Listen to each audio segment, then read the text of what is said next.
Hello and welcome everybody. Thanks so much for joining us. A big welcome to Stephen. If you could give us a quick wave and say hello, Stephen. Good evening, Uh, everybody. Thank you for coming.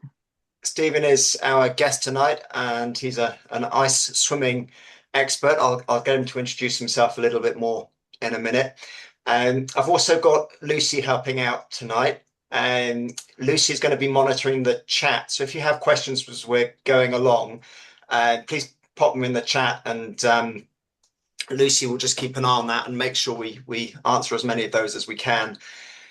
And we've got recording on because there's a couple of people that can't make it and they've asked for the recording later. So we are recording, and so just be aware of that. And you're obviously welcome to keep your video on, but that's entirely optional. You don't have to. I like to see your faces, but just be aware that you're being recorded. And questions in the chat, as we said, preferably keep your microphones on mute, and just so that we don't get background noise or feedback or anything like that. And yeah, great to see so many of you here. There was lots of enthusiasm for tonight's talk, and we presume that Stephen's dazzling personality, not the topic itself, has brought everybody in. Anyway, great to see so many here. And we'll just dive straight in. It's a few questions from me, and then actually a lot of you sent in questions in advance, so I'm going to be getting onto those as quickly as I can. Sure.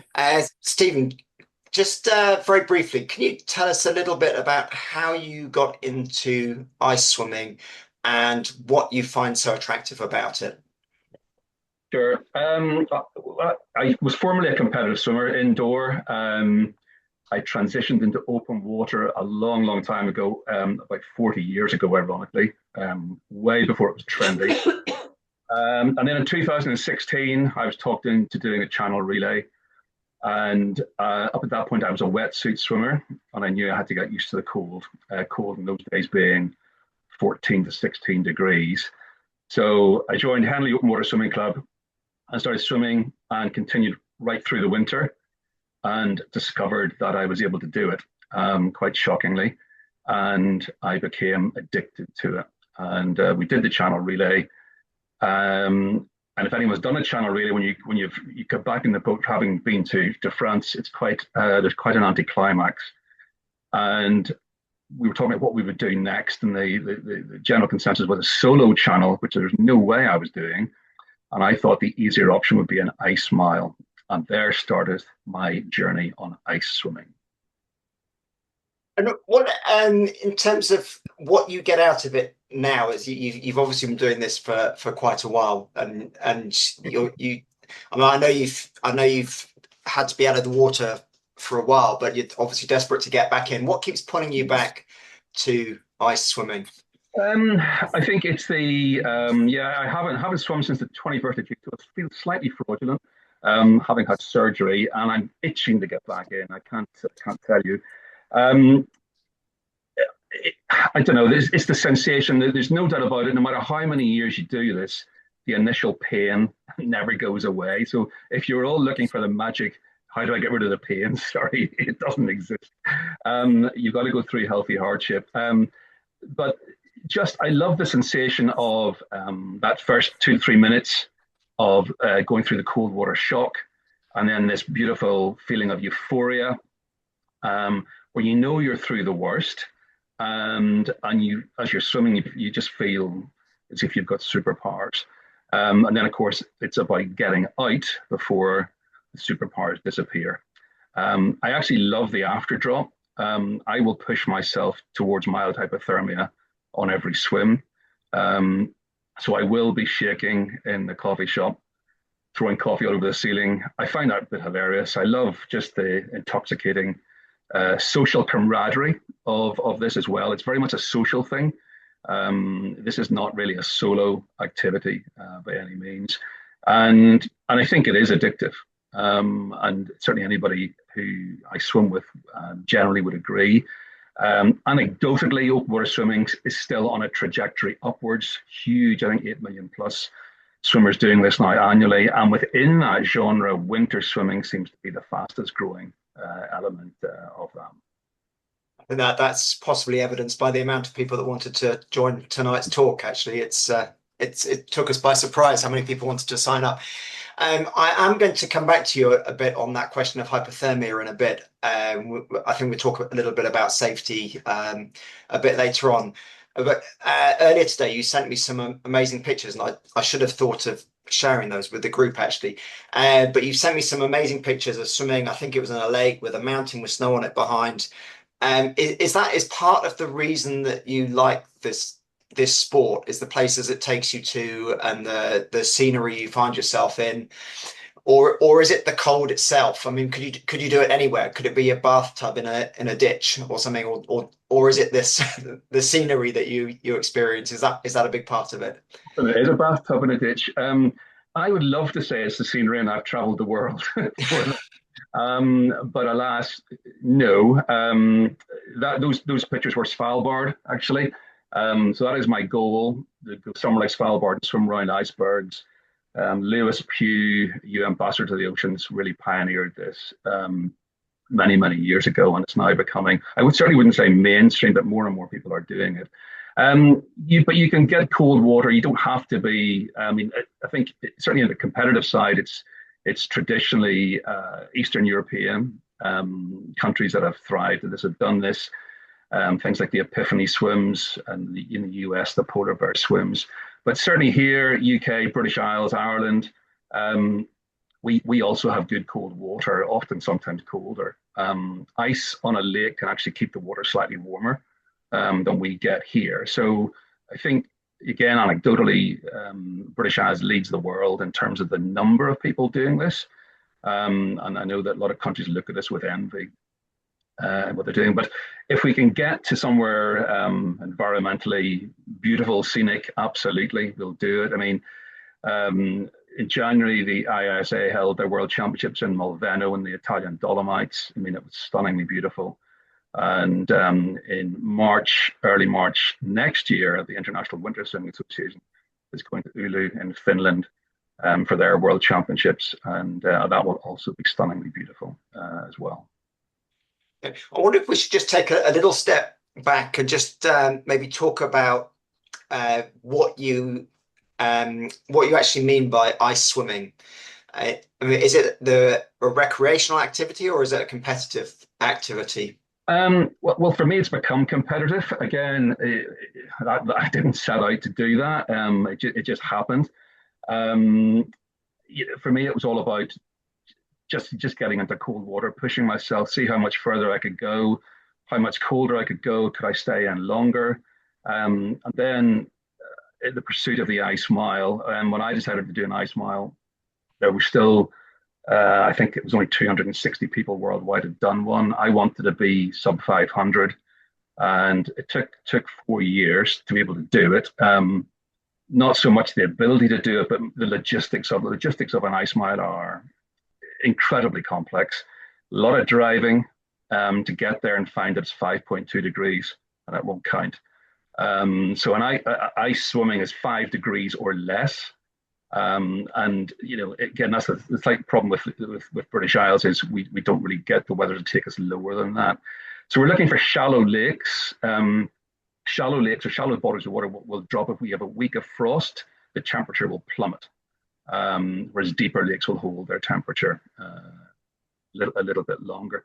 But it's 5 degrees or less, and that's when it really gets interesting. At that level, you can feel every 0.1 of a degree, and it can be quite dangerous as well if you're not properly prepared.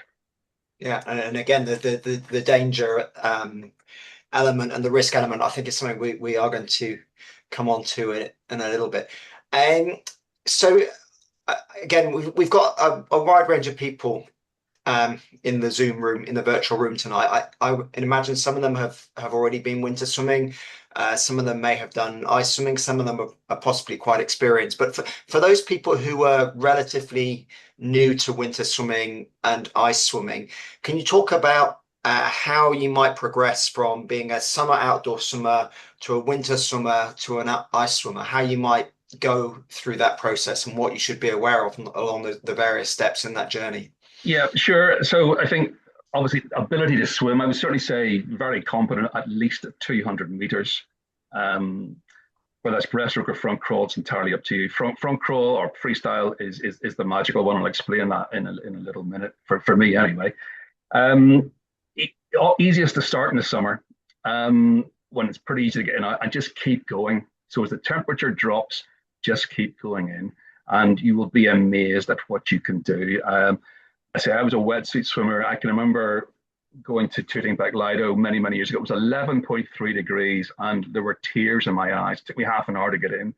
And by January, I can get into 1.3 and race immediately. There's no on the racing side, there is no, we talk about going in gently, getting your breath, splashing the body. In racing, there's none of that. It's in and you're gone, and you're into sprint, and it's a whole different experience. But just keep going. I would say 2 to 3 times a week if you can. It's going to be better. You're going to habituate the body. It's all about healthy hardship. You've got to go through the initial pain, but you will get used to it quite quickly, and it gets easier and easier to get in. And then eventually, if you stick with it right through the winter, last year I was in 5 times a week, and I actually killed the nerve endings in my fingers and toes, which was good in many ways because it meant it wasn't painful.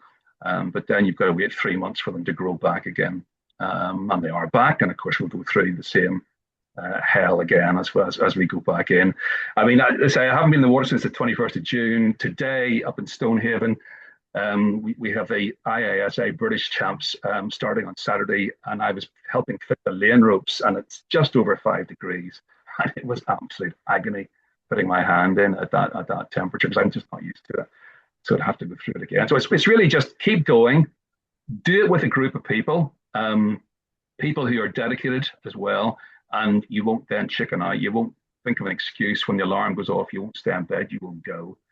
And every time you're driving to wherever you're going, you feel awful in the car, but when you come out, you feel incredible, and that feeling lasts with you most of the day. It's wonderful. Okay, so we talked a little bit about how you start in the summer, keep going, and it's obviously winter now in the Northern Hemisphere. And when it comes to competition, and particularly the International Ice Swimming Association events, anything from 50 meters up to the ice kilometer or even a sanctioned ice mile, how do you go about progressing from winter dipping to doing something like an ice kilometer or an ice mile? Because there's obviously a huge difference to being in the water for 5 minutes for a dip and to being in for half an hour or 40 minutes for a full mile. Yeah, so swimming ability obviously is probably the most obvious one. You must have that swimming ability first because you're going to have to overcome quite a few obstacles. As you get in, the brain is telling the body to get out, and you've got to override that and push through. So it's a combination. It's not just cold water immersion. There's also training in the pool as well. So you've got to be able to push the distance in both tepid conditions as well as the cold. So combine the two. And I would also combine it with a bit of land training as well. Aerobic's good, but certainly upper body weights, sort of lat pull down, seated rows. Anything that's going to build this upper body and give you the power to get through. And then obviously a very good stroke technique as well. The longer you're in, the body will start to shut down. I don't like to put sort of arbitrary figures on, but as a rule, generally in and around 20 minutes is pretty much doable for most people. But once we go past that at really low temperatures, it's for me, it's like a fuse box, and the switches are just being flicked off one by one. Certainly on the ice mile, that's what it was like for me. So you've got to train, certainly train. If you're going to go for a nice kilometer, you need to train beyond the ice kilometer. So that actually doing the kilometer is actually pretty straightforward. And within this training, you're obviously going to be pushing close to your limits, especially if you're going to go for something like an ice mile. How do you manage to ensure that your training is safe? So, if you do an ice mile itself, it's a very strictly regulated event with a, full-on Mm. safety crew and you have to do an ECG beforehand. Um, but obviously in your training, you could do what you wanted. So how do you make sure your training is safe? That's a very good point actually. And it's not easy because again, I trained with groups of people who I knew would turn up and would go, but they would also push. Certainly, one of the lakes I swam at had it was a looped lake, so you could loop from 250 up to 1K. I didn't really want to do the 1K loop because that meant I was at the far end of the lake if something went wrong, and there's a guy with a pair of binoculars and a kayak who had to come and get me. Um, so it's very much swim your own swim, and every swim is different. Just because you swam that loop yesterday, the day before, or last week, without any issues, does not mean today that that will be the same. You're affected by sleep, diet, stress, alcohol. Alcohol is a terrible thing if you're going to do ice swimming. Probably goes without saying why you shouldn't do it, but the effects of alcohol thins the blood, and that thinning can last 7 days. So you don't want thin blood because you're going to get colder quicker on that as well. So you become a bit of a monk when it comes to socializing, and that's what the focus is there for. On the other side, if you do have a hangover, getting into really cold water is the best cure for one. I can tell you that as well. um, but it's self-regulation. I mean, the actual ice mile itself is probably the safest mile you'll ever swim because you have a boat right beside you. You're wearing your tow float belt, so if anything goes wrong, you go unconscious. These guys will just lift you and you're gone. And there's a full team back on shore. Most of the places I trained, whilst there are safety setups, they were not like this. And there were not people trained with warming rooms with what to do. So it's self-regulation. And I did have a few scares. I got cold water incapacitation a number of times, which is quite frightening. And that's, for anybody who doesn't know what that is, that's where the blood flow to the extremities is sacrificed to keep the core warm. And basically, you suddenly can't swim. Your arms don't move, your legs don't move. And it's quite a frightening thing. And if you're not experienced with that, or you're way out, that can be problematic if you're not spotted. So self-discipline is the answer, and always make sure you've got other people with you. You're not just looking after yourself, but you're also looking out for your swim buddies as well, looking for signs of hypothermia, and just making sure they're okay. And if they're not, you get them out. If in doubt, get out. Okay. Let's talk a little bit about some of the shorter events in ice swimming because that has become quite competitive now. I've seen that there's sort of ex-international swimmers have moved into ice swimming and are taking it on. They're doing, the 100 meters. I think people are doing 100 meters in just over 50 seconds now in ice water without a dive, without a tumble turn. And what are the challenges in these very short, intense events that people should prepare for if they're planning on doing something like a 100 meters or a 200-meter swim in ice water? Sure, yeah, no, it's a good point. I mean, historically, I've done the longer swims. I've now changed at a very late age. I'm now going back to sprints again. I suppose the biggest danger with the sprints is, say, you are literally at the end of the pool. If anyone's familiar with a competitive pool setup, you're at the end of your lane, and it's literally very simple. There's this wonderful saying: "Swimmers, take off your clothes," and it's basically dry robe off, flip flops off into a bucket, and then it's swimmers get into the water, and you're straight down. You're in, and one shoulder is under the surface of the water, and you're holding on with the other hand. And then it's get set, go, and you are sprinting. And the biggest danger with that is that you haven't adjusted to the water. And because you're sprinting, the blood is staying with the extremities. So it puts a lot of pressure on the sort of cardiac system. But again, all these races we have to do. We do ice medicals. and we do ECGs before we leave our home countries. And then when we get to the venue, we have to go through another more synoptic medical, but this includes blood pressure testing. And this is where half the people competing fail and go back to the end of the queue and keep coming back again. So blood pressure is a big thing. They do make allowance for slightly raised blood pressure, but you've got to get it down to a certain level. So you've got to be very fit. You've got to know what you're doing. You can't cheat this system. If you have not done the habituation, and I honestly, that's for me, that's for racing, it needs to be 5 times a week. Going into cold, you don't have to be in for a huge length of time, but you've got to be in. Otherwise, you're going to run into issues when you get there. And at some of these events, there are issues. People are having cardiac arrests. The pools are cleared. It's a rarity, I'm glad to say, but it does happen. It does happen. And one of the questions that came in was, and it refers to something you mentioned just now, about you doing a lot of training in warmer water to get the endurance base, as well as in the ice. And do those two interfere with each other? Does training in the pool interfere with your acclimatization? Not only in the sense that it's horrible.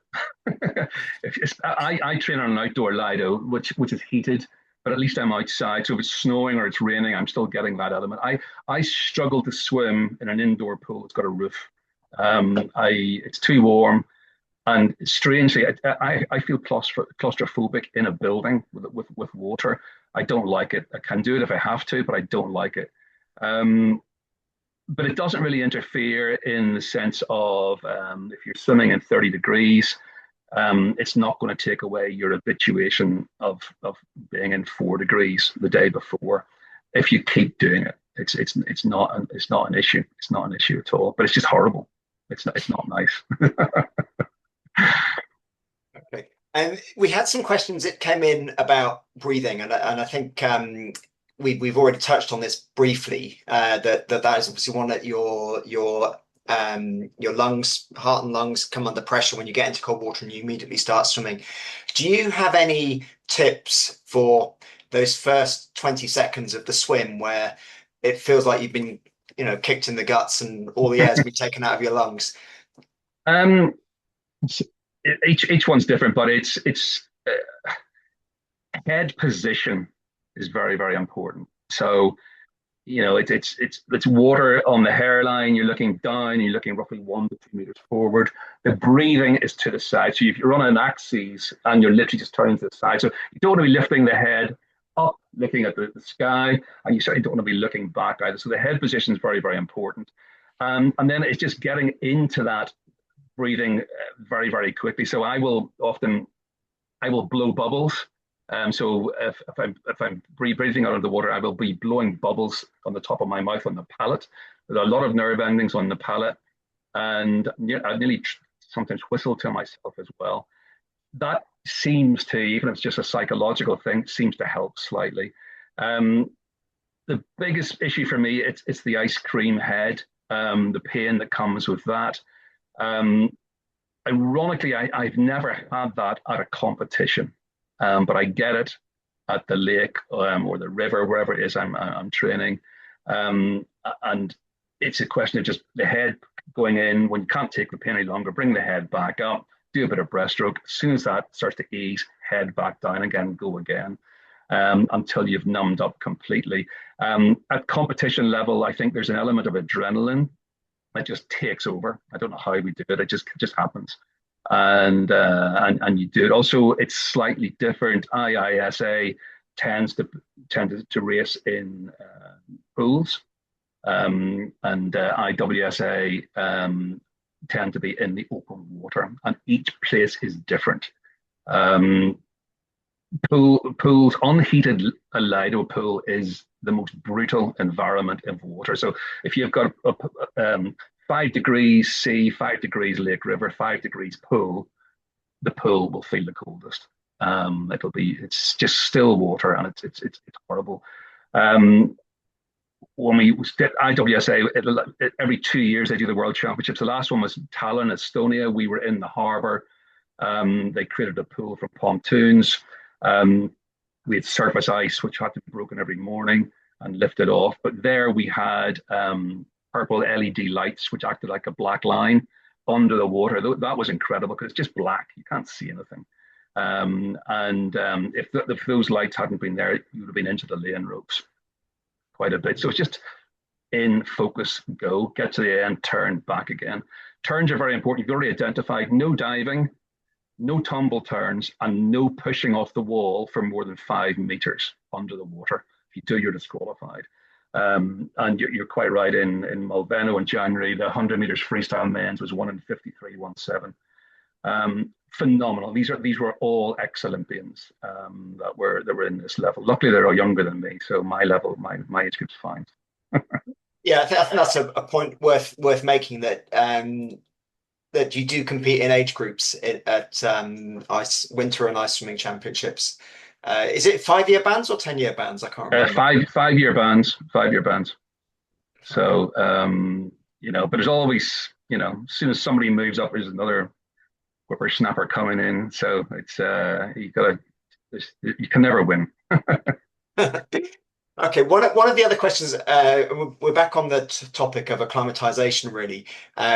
We had two questions sort of related on this. One was from someone who presumably lives in somewhere quite warm. How do you acclimatize if you haven't got access to cold water? And the other related question was, how do you keep your acclimatization through the summer? Okay. Yeah, good questions. You've got to find cold water. Simple as that. I mean, in the summer, I always say I'm going to use ice baths, and then of course summer comes around and I don't. I did buy one recently and then sold it quite quickly again, but I will be buying another one. So ice baths, cold showers, but again, a cold shower in the UK in the summer, the water is going to be 11 degrees, 12 degrees. It's not that cold. But you really need to find something like an ice bath. More and more places are getting them. Not just open water venues, but leisure facilities are putting them in now as well, because it's a very topical thing. So, or get some sort of insulated ice bath, put your own ice in. Most ice baths now, if you spend a little bit of money, will come with chillers. That'll go down to about 2 degrees, and you can adjust it accordingly. Not far from me, the Nirvana Spa is putting in an ice cave at the minute, which I'm looking forward to. We can just go and sit in that for a while. It'll be -2. And then they've got ice baths outside as well. And then there's this whole research side. I mean, there's a lot of research has not been done on this. Anecdotally, we all say this is great. It's fabulous for us, but nobody really knows that for sure. Although NHS have now said it has credit that it probably is good for us. But more and more research needs done. I, for one, I'm easing off the longer distance stuff and going for the shorter stuff. I think I should be in for lesser time than more time. But that's me. I've just made my own mind up on that myself. But ice baths for the summer, cold showers. Cold showers are a good starting point. They're not as good as full immersion because the cold is only hitting parts of the body at a time, and you really want the full hit. And I think cold showers are dreadful things. It's much easier to jump in something cold and be done with it and move on. Yeah. So there was another part to that question, which is so obviously when you get into cold water, you're putting your body under a physiological stress. And if you put your body under other types of physiological stress, is that going to help you with your cold water preparation? A good question. The only I've read there's a thing called contrast therapy, which is really hot and cold. So the Scandinavian lifestyle, sauna, dip. That will help you with cold water swimming, because a hot sauna, when you go into cold water, if you're going in regularly, you will habituate, and as part of that habituation process, you will um, encourage the development of brown adipose tissue, brown fat. And brown fat generates heat, keeps you warm. A hot sauna will also generate brown adipose tissue. So it's a bit like, I suppose, loft insulation. It'll keep the house warm in winter and it'll keep it cool in summer. So that's the layman's version. I'm not a scientist, I'm not medical on this, but a hot sauna and a cold, icy dip both will help generate brown adipose tissue. So, in that sense, the stress of a sauna can certainly help you with ice swimming, yes. Okay. I've got the next section of questions is on actual preparation for a swim. But before I move on, Lucy, have any questions come in around the topic of acclimatization? Well, actually, lots of questions have come in. Could you select one or two around acclimatization before we move on to sort of health and what to do before and after a swim? Well, actually, just a very pertinent one just came in. How about hot tub after a cold swim? Is that the same as a hot sauna? Is that advisable? It's a very different sensation. It depends how long you've been in the cold for. If you have literally just dipped in very, very quickly, the hot tub wouldn't be an issue. If you have swum in cold water, don't go near a hot tub when you come out. Don't go near a hot shower because you are going to speed up. First of all, it's going to be very painful. You're going to get this horrible itching, but it's dangerous because you are artificially heating the body. The body thinks it's warmed up. It releases the cold water, blood from the extremities. That floods back into the heart chamber. And if there's any weakness within the heart, that can cause a cardiac arrest. So generally, those are not good neighbors, those two, no. Very glad I asked dry that question. sauna is okay, but hot tub isn't. Sauna is fine because generally on a sauna dip, sauna is probably 10 to 15 minutes, and then you're into the icy water for 1 to 5 minutes. That combination is fine. And you would always end on the cold. You would never go back into the sauna. So, and you would warm up naturally. Tempting as it is to go back into a sauna and try and get warmed again, you shouldn't do that. And it's much better for the body to warm up naturally after the cold. Can I ask another question then that came in about after drop? Because you were saying it was a good thing and that you enjoyed it. But the question was, what would be healthy or normal after drop, and what would be the indicators that you've perhaps pushed it too far? Okay, so again, very good question. I mean, I would push myself to say mild hypothermia. So it's an after drop where I'm shivering, I've lost dexterity, I will be slurring my speech, and I have overdone it on occasions as well. The worst after drop I ever had was after the ice mile. I find it very frightening because even though I'm out of the water and I'm in very good hands, I just didn't know if my body would be able to take what was coming. Because for anybody who doesn't know what after drop is, you're out of the water, but your core temperature continues to drop for probably 30 to 45 minutes, and you've got, once you're out of the water, you have a very short window. If you're lucky, you've got 8 to 10 minutes before you lose all dexterity and ability. On the ice mile, you've gone to an absolute extreme there, and the majority of people need help. They can't get dressed. Often they can't walk. I personally, all I want to do was go to sleep, and that's very, very dangerous. So I did my ice mile with Swim Your Swim up in Hatfield Lake, Doncaster, and the team there are outstanding. And there's no way they were letting me sleep, so I had a bit of rough physical treatment to make sure I didn't. So how do you know it's too much? Again, this is where you've got to swim with other people, and ideally in winter, swim at recognized venues where you're able to get in somewhere warm, not hot, like a warming room, just inside, and have people look after you, help you get dressed. and then you should really eat something. This is the quickest way to get warm is to eat something, ideally something hot, even if it's only cake or a sandwich or some egg sandwich, bacon sandwich, something like that, and a warm drink. Probably not coffee, nothing with caffeine because that can spike the heart rate again. And it will go. Hypothermia will go if it's really. It's not going to be really severe because you've got to be in for at least half an hour to even get mild hypothermia.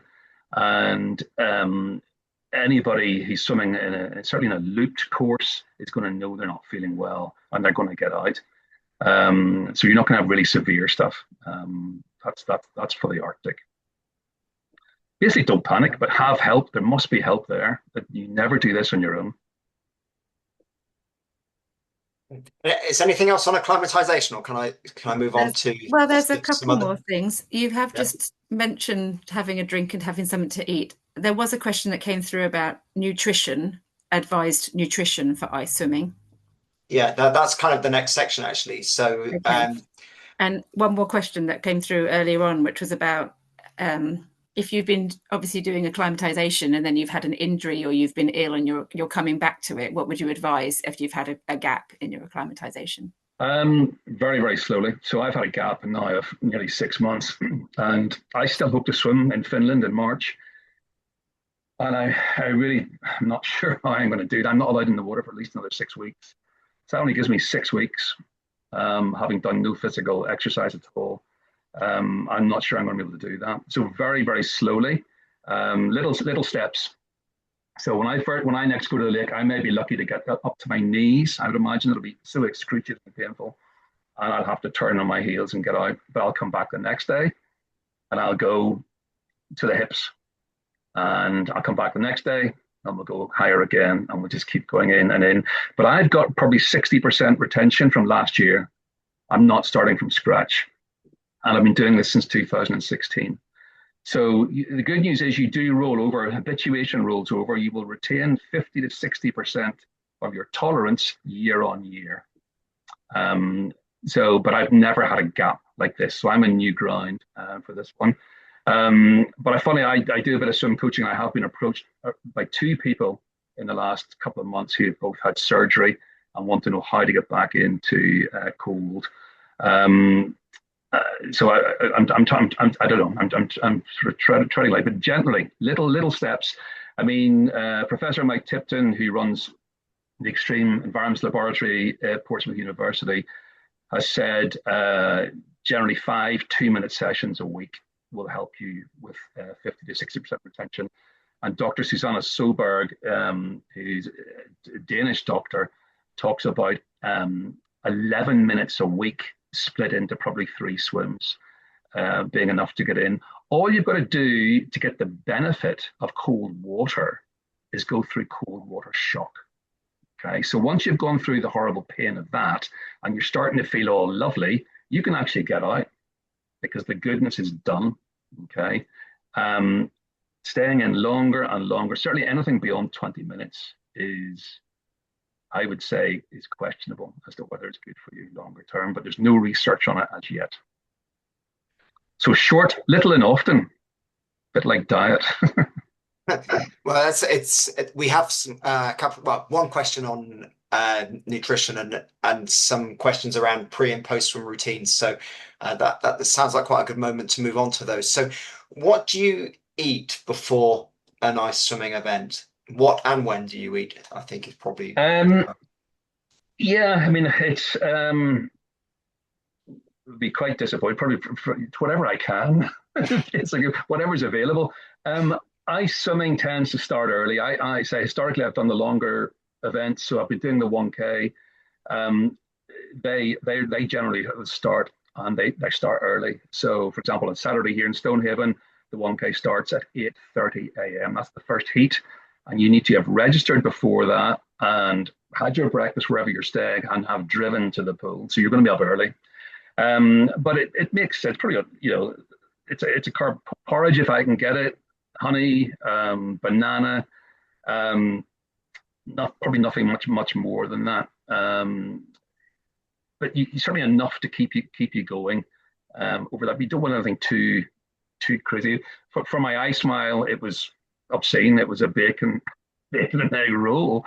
Done at a look, and I probably shouldn't have done that at all. That's all we could get. We weren't prepared, and there was nothing open at that time in the morning, all around. But it's ice swimming is quite forgiving. A lot of people swim on an empty stomach. I couldn't do that. I have to have something in there, especially if it was a sprint.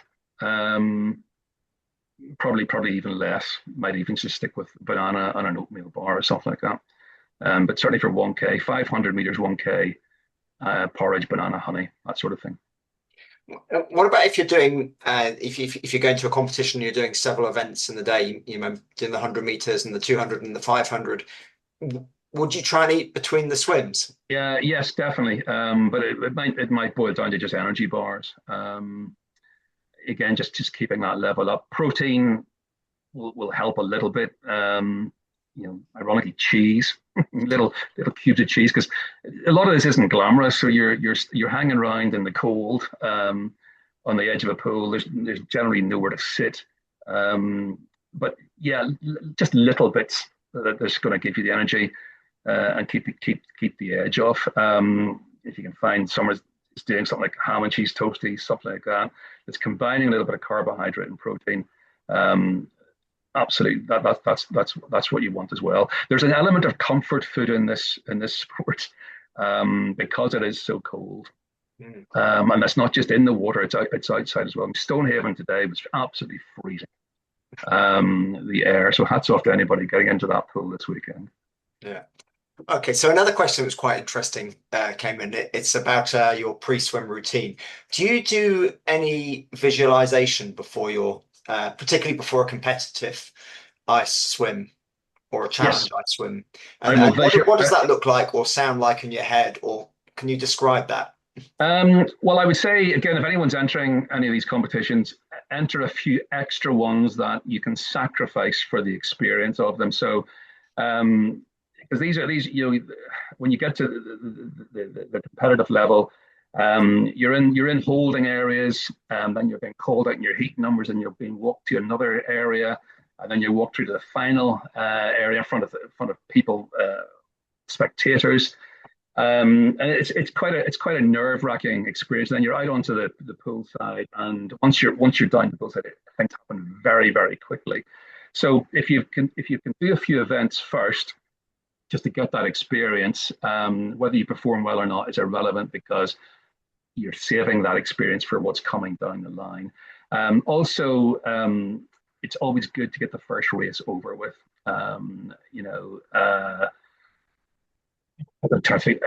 Tallinn was generally between 1 and 1.5 degrees. I'd never been in water that cold. There was ice on it. There was ice on the steps, ice on the lane ropes. Can I get in? If I do get in, can I do it?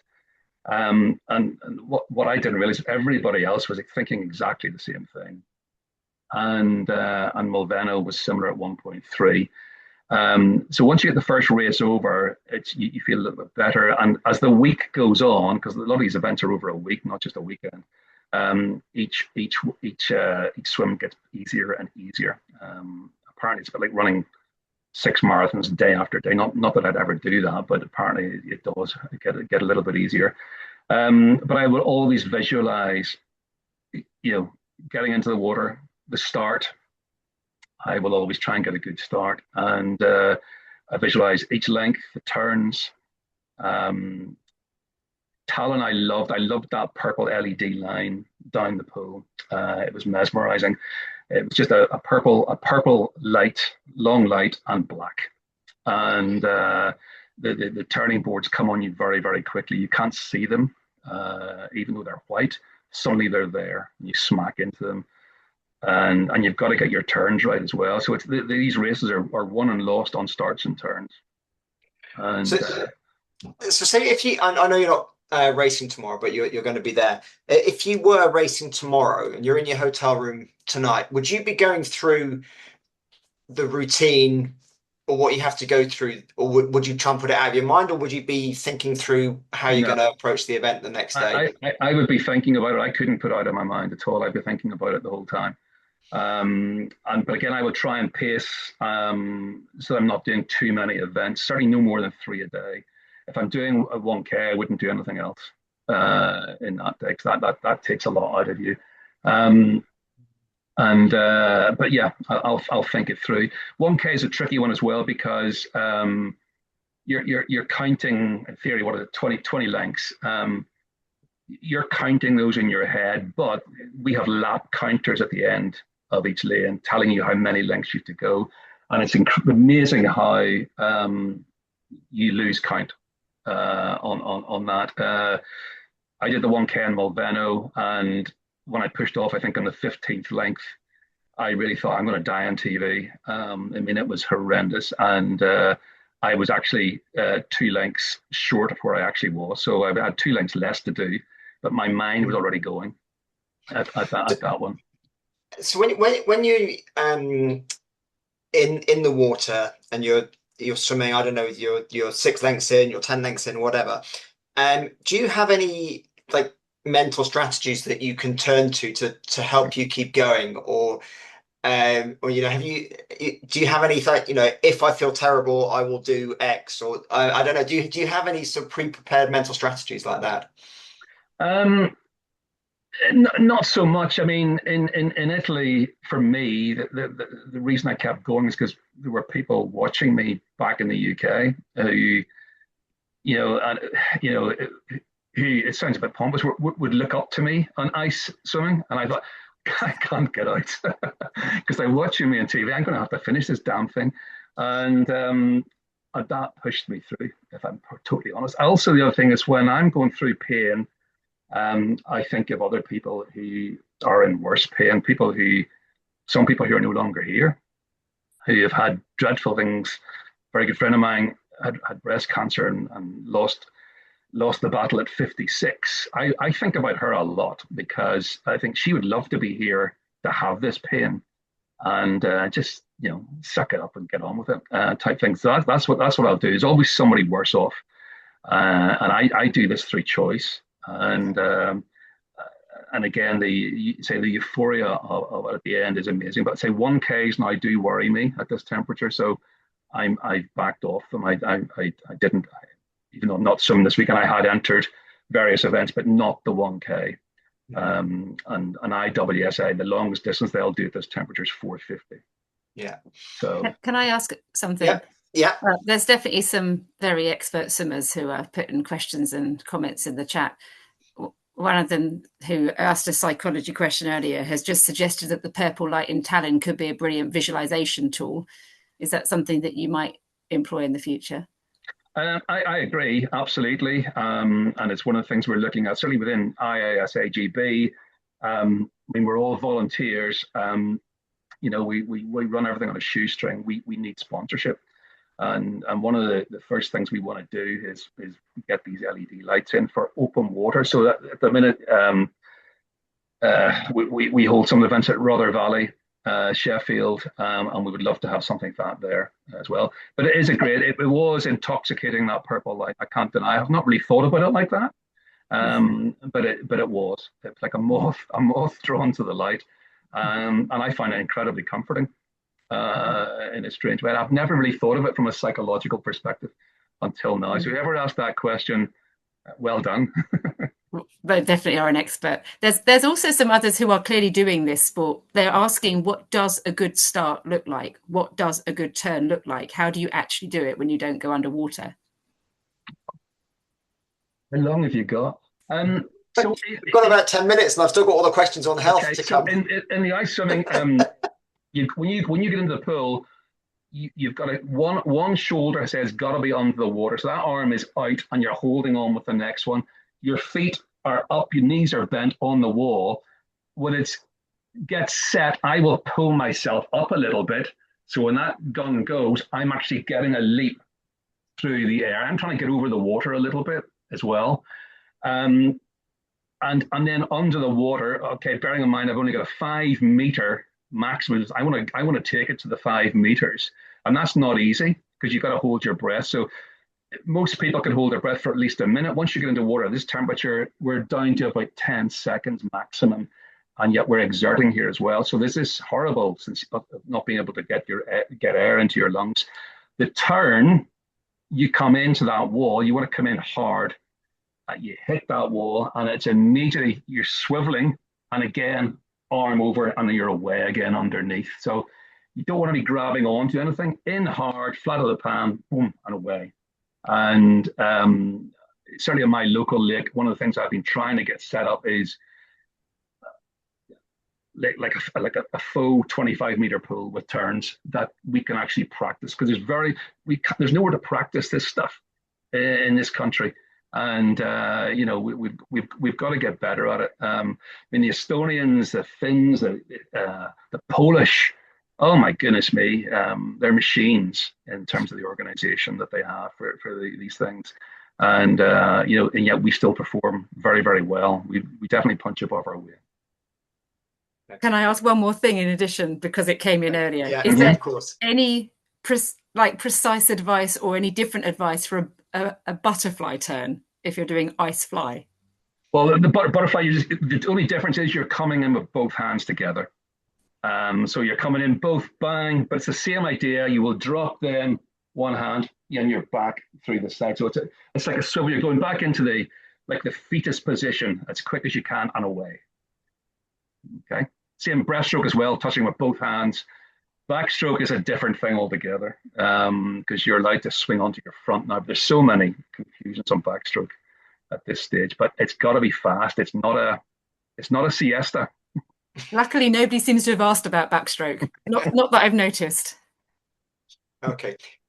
We had some. We're fast running out of time. We had so many questions come in. We had some questions on health, and I don't know how much you've had a chance to research some of this, but have you seen any evidence or read anything about the long-term impacts on health from sort of repeated cold water swimming, or cold water swimming over a number of years, perhaps? Short answer, no. More research needs done. It depends how often someone's going in, I think. I mean, and how long for, at what temperature. I think Dr. Susanne Soberg, the Danish doctor, says no more than one cold water swim in 24-hour period, and ideally every 2 days should be the maximum. Certainly, I was doing 5 days a week in the run up to Mulveno. I'm going to probably do 7 days a week ahead of Ulu. And because I have no choice, I've got to. And I'm going to try for the sprints. And there's 25 meters there. So, if I go fast enough, I'll have finished before I can even feel the pain. The answer is no. But I personally, there's no proof in this. I think the longer swims are certainly not for me. I don't think those are good for you. I think anything over 20 minutes under 5 degrees is probably not good for you at all. But that's anecdotal. That's just me. More research needs done. So I've got one question I want to actually read out, because I'll just read it out and you'll see why. So I'm a 79-year-old female former competitive swimmer who swims in cold water at about 8 degrees for half an hour, 10 degrees, 45 minutes. I love the cold and so far have no negative effects. She just wears a swimsuit, goggles and silicone cap. Should I be aware of any long-term negative effects going forward? Not that I'm aware of. If she's doing that, absolutely first class. 79, brilliant. I think there's proof in the pudding there. If she has no ill effects of what she's doing, she doesn't say if she's going in every day doing this, but those don't seem extreme times at temperatures to me if you're used to it, if you're habituated to it. So I'd say it's probably very, very good for her, quite frankly. And I hope I can do that when I'm 79. Absolutely. And so there is another question, and you're probably not qualified to answer this one, and I don't know whether you can maybe point the person in the right direction. I'm always interested in the specifics of cold water for women and their different physiology and menstrual cycles and menopause. Um, have you seen anything, come across any research in this area, or can think of where you might point this person to explore that topic in more detail? Um, well, there are personally, no, not me. But there are lots of people. I mean, I see there's a Karine Evans on here. Karine runs blue wellness courses, and actually has a section that would specialize in menopausal women. Um, certainly in my lake, I reckon 97% of the women, 97% of the people there are women. And certainly they are the majority everywhere I go, except when you get into the competitive side where we're pretty evenly split. So there must be something in this why they're all why they're all coming down. I know a lot of the people I swim with, my friends. It just it relaxes them. It takes any pain pressure away, and I think there's a social element to cold water swimming as well, which we haven't really touched on here at the minute, which is hugely important. All right, but no, it's not a subject matter that I'm well versed in. Okay, there was a question from a man as well, asking whether there's any evidence or any theory or hypotheses that whether cold has any negative effect on men's health, particularly around testosterone levels, and whether you've come across anything like that. Well, it certainly doesn't increase testosterone. It's There is some research for those who do a lot of this, and certainly those who do the longer distances. That actually there's a slight reduction in testosterone, but it's not a permanent thing. It's really the body decided that it would rather preserve you as the person rather than have your reproductive abilities going a humdinger. So it's all about survival, and it's an interim short-term thing. We're fast running out of time, and there's a couple of questions around events, and where can they find out information about events, particularly for beginners and wanting to get into it for the first time? Where should they look to find out? Okay, so probably the two governing bodies, International Winter Swimming Association, which is a very all-inclusive organization, really from Olympians to literal absolute beginners. So they hold events all over the world at different times, world championships every 2 years. IISA, International Ice Swimming Association, slightly different. You've got to be selected there and you've got to go through local competition for that. But there are local competitions happening all over the place. And it's just trying to tap into that through Google, whatever, if you don't have the contacts, to work out where those are. And those are increasing in number as well. A lot of the Lidos that stay open through the winter months are now starting to run events as well.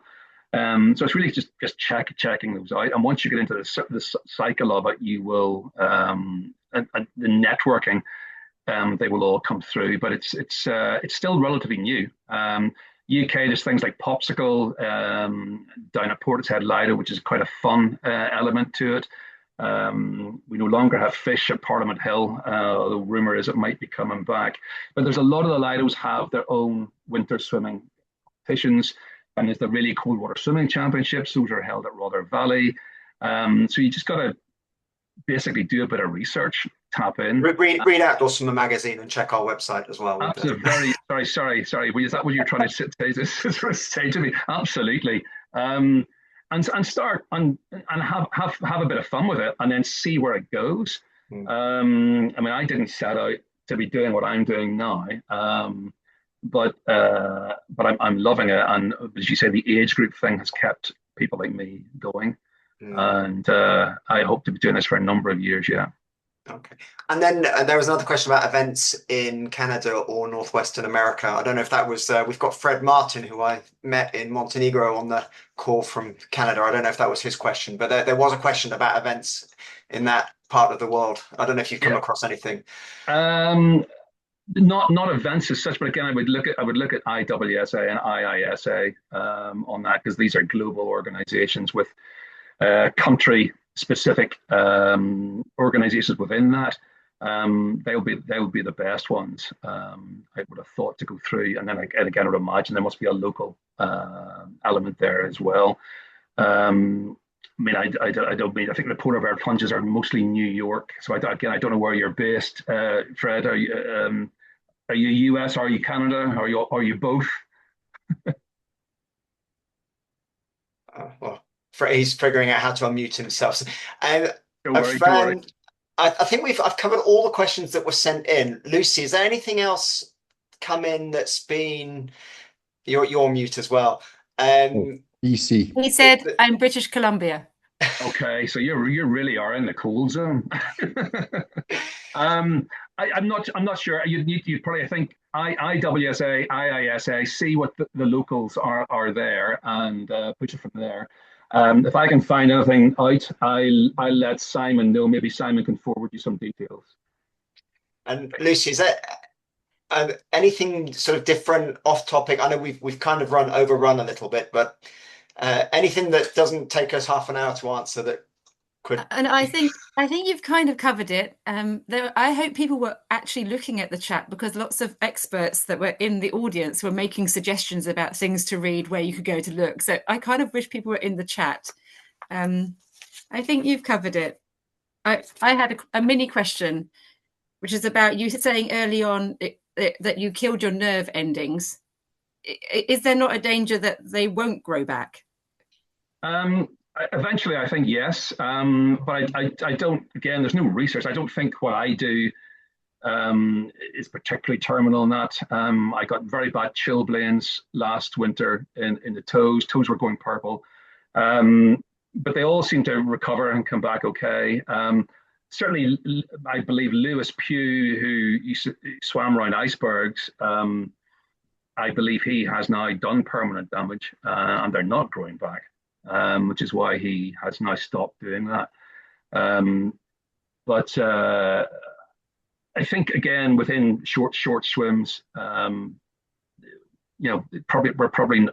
we're okay. But you need to be aware of it. I mean, at the end of the winter, I can put my hand on a radiator and I can't even feel it, which probably isn't that good for you. Doesn't sound like it. But they do grow back. You've been absolutely super informative, Stephen. Thank you very much. You're welcome. I suspect people could talk about this for another half an hour, but we obviously don't want to keep you longer than we promised. There was the article you wrote for us in Outdoor Swimmer magazine. So if you haven't seen that yet, that's in the December issue, I think, or was it the November issue? I can't even remember. November, I think. November. Yeah. So grab yourself a copy of the November issue. You can get it online if you can't get hold of the print magazine. On Pocket Mags, you can find Outdoor Swimmer on there. And I think probably this is our last subscriber event for this year, but we will obviously continue with these in January. So look forward to seeing many of you then. Thanks so much for joining us. Thank you very much, Stephen. And thank you, Lucy, for looking after the chat for us. My pleasure. Pleasure. Thank you very much. Thank you, everybody.